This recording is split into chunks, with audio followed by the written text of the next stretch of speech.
I want you to write me a 1,500-word sales letter for my new course. Let's say my new copywriting course, Persuasion Secrets, in the voice of John Carlton, love you, Johnny, and Alex Hormozy.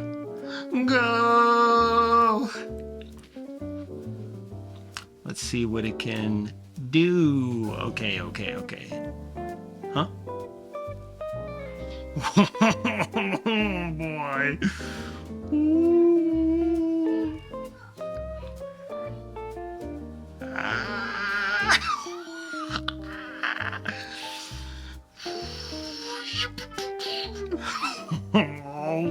We are so cooked.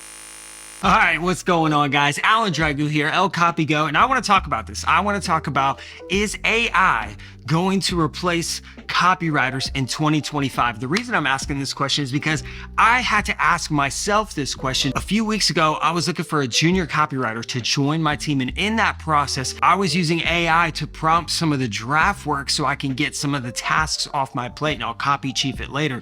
And what I ended up finding was that the content was actually better than what I was expecting from a junior copywriter. So I said, hold the phone. Am I gonna hire a junior copywriter right now, or am I gonna hire somebody who understands copywriting at a fundamental level that can prompt, use this, and then I can copy chief it? And that got all my wheels turning, and I started thinking, big picture philosophy, what is going to happen? That leads me to the scary truth. And the scary truth is I actually think it's going to get worse before it gets better. No! But bear with me, because I do have I think it's gonna get better, and I'll explain what that means. But here's the reality. The reality is that ChatGPT and Claude and Grok and all these other platforms are more accessible, faster, and affordable than hiring a copywriter today, and likely will stay that way forever, okay? They can instantly open a browser, they can do it for 20 bucks a month or free, and they can get the results instantly. As opposed to going up on Upwork or texting a friend and then waiting for the copy to be drafted. The copywriter asks a bunch of questions, research, all these things. You gotta work with someone. They don't deliver the results fast. All of these things incur why it's gonna be really, really hard for junior copywriters, entry-level copywriters to actually step into the game now more than ever, because nobody is even thinking about hiring a copywriter for the first time. They're simply gonna go to their laptop, Claude's gonna do the work, they're gonna ship it and move on with their life. Not only that, but you can take written courses like John Carlton's Kick-Ass Copywriting. You can take my Email Goat course. You could take $37 million headlines written by Jay Abraham, and you can pump those into Claude and say, okay, master this, and then it's gonna go pump out much better copy than it initially would have pumped out. And so now those are all the scary, not so good things that you need to think about. But you have to think bigger picture than just entry-level copywriting AI prompts right now, okay? Think about this bigger picture. Think about the copywriting industry. And this is where I went down the rabbit hole for a while, okay? The copywriting industry, bear it down to its bare bones. We're not gonna stop using words, right? Words still need to be written, as well as sales. Sales still need to happen. People still want to sell stuff, okay? So words exist and sales exist, i.e., copywriting itself will always exist. Excellent. So now you have the two tensions of who's going to be doing the copywriting. Is it going to be AI bots, or is it going to be humans doing the copywriting? Okay, so that's the copywriting industry. So copywriting never going away, absolutely here to stay forever and ever and ever and ever and ever and ever. So the industry is solid, but who is in the industry? That's what's on shaky ground. So let's break that down even more, and I'll tell you exactly why I'm thinking this way. As I just mentioned, for the time being, I actually think the demand for copywriting work in general will continue to go down and down and down, while AI copywriting will continue to go up and up and up and up for the time being. But you have to think about now what happens next. Well, it's gonna historically repeat what always happens when something like this occurs, okay? There is going to occur a oversaturation in the copywriting market, okay? That oversaturation is going to come from copywriting that is coming from the same source. No matter how you wanna phrase it, no matter how custom or how good your prompts are, these large language learning models like Claude and ChatGPT and Grok are algorithmically based, okay? They are based in code. They're based on what you feed it, okay? So it is a source of information. That source has a code. That code is a template, okay? Those things are formulas, frameworks, and structures.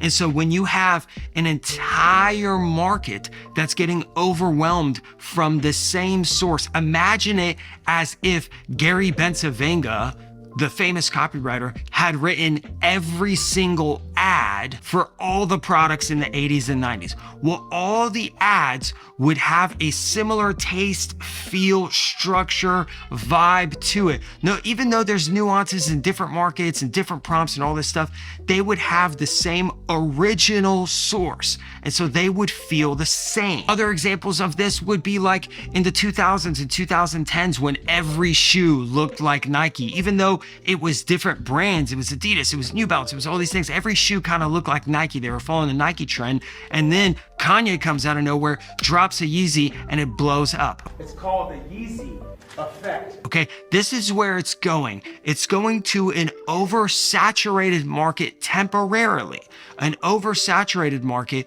of generalism.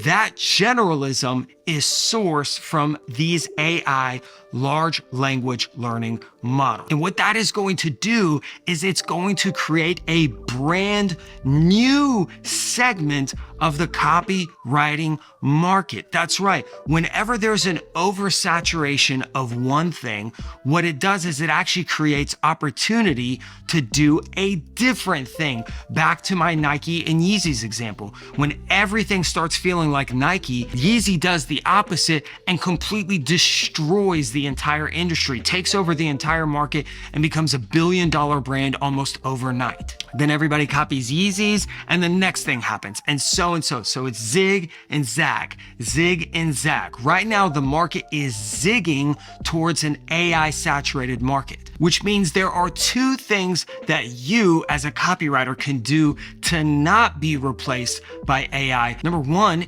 is you can learn how to master this entire AI ecosystem and put it to your use. The speed, the efficiency, the cost, and actually let it propel you to do more work faster than ever for more people. Do I think you're going for the best quality work? No, but I think you could saturate a lot of clients, a lot of products, a lot of things, and you could go for volume, which is candidly what I would recommend for entry-level copywriters. If you're an entry-level copywriter trying to get clients, you could basically price yourself lower than the average market, do a lot more stuff for that lower price, get a lot more clients. You're leveraging a tool to be able to do the work for you so you could do it faster and cheaper and still make decent money. So what that means is if you're an entry-level copywriter, you literally cannot compete on price and deliverables anymore. You can't be the same price as everybody else and deliver the same exact things. If you are an entry-level copywriter, you have to be significantly cheaper and you have to deliver significantly more because you're using AI to leverage your skill and time. Okay. Does that mean that you don't have to learn the copywriting fundamentals? I mean, I guess you could probably get by with it, but I don't recommend against it. Obviously, you should know what you're shipping. But the more exciting opportunity that I feel like is happening in the copywriting industry is less about the saturation and the generalism, but what's about to explode from it. What is the new thing that's going to come out of this oversaturation? Because everybody's going to sound and look and feel like AI. It's already happening. And so if you're on the other side and you're not necessarily an entry-level copywriter like myself, you've been in the game for a long time, I'm starting to spin my wheels and think, okay, I myself have two options, and you, even entry levels becoming professionals, have two options. You can either invent a new entire way to do copywriting, which I think someone will do. Maybe I will do it. Maybe it'll be Ben Settle. Maybe it'll be Daniel Throssell. Maybe it'll be Chris Orzechowski. Somebody is going to invent a new style of copywriting that is going to stand out completely from the AI world of copy. It's going to be new. It's going to be fresh. It's going to be attractive. And people are going to flock to it because it doesn't smell like 99.9% of the market. It smells like a used diaper filled with Indian food.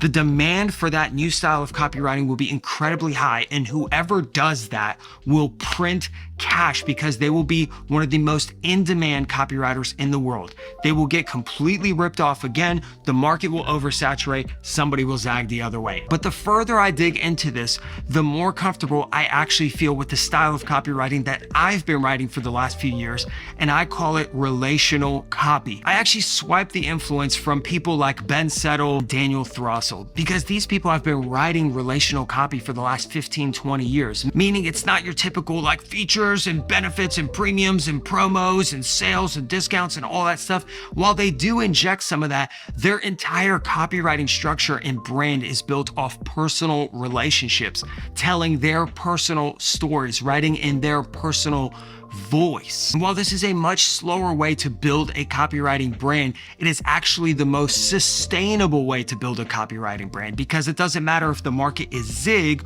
or if the market is zag, you are neither. You are actually building a personal relationship with the people who are reading your stuff, and the market can't swipe you anyway because it can't swipe your stories, and it can't swipe your relationships, and it can't swipe your emotions. And so if you yourself don't feel like scaling with AI and doing a lot more for a lot cheaper and just doing it at a scale, and you don't feel like building a brand new style of copywriting that's going to be a complete zag and throw the whole industry in a loop, then the best thing that I would recommend that you do to not be replaced is start writing relational copy. Start learning how to tell your own stories, how to understand your own emotions, put them into words, build a relationship with people, understand the fundamentals of copywriting, inject those copywriting fundamentals into your relational copy, and build a long-term brand selling your own stuff, your own products, your own offers, your own premiums. In fact, I genuinely believe that the future of copywriting is built with a bunch of freelance copywriters who work for themselves, who solve problems for people, who actually don't work at a company or don't work for clients, but actually work solo as an entrepreneur, creating their own world. This is becoming more accessible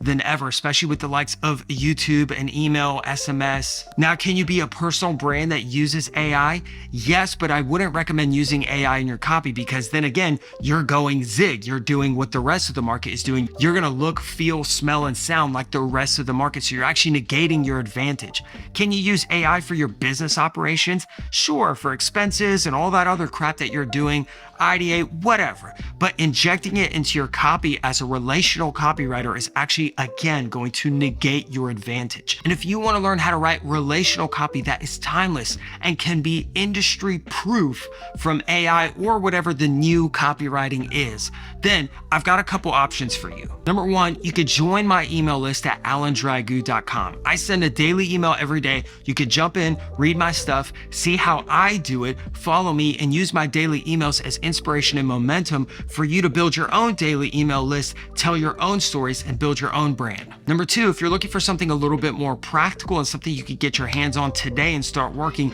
I sell a course called Email Goat. I'm going to put the link in the description below. You could go grab that course. It is paid. It's $147. It's 108 pages worth of content that teaches you exactly how to write relational copy. But number three, if you want a different resource that's not paid at all, you could grab Copywriting Catalyst. It's my 63 cash cow tips copywriting guide.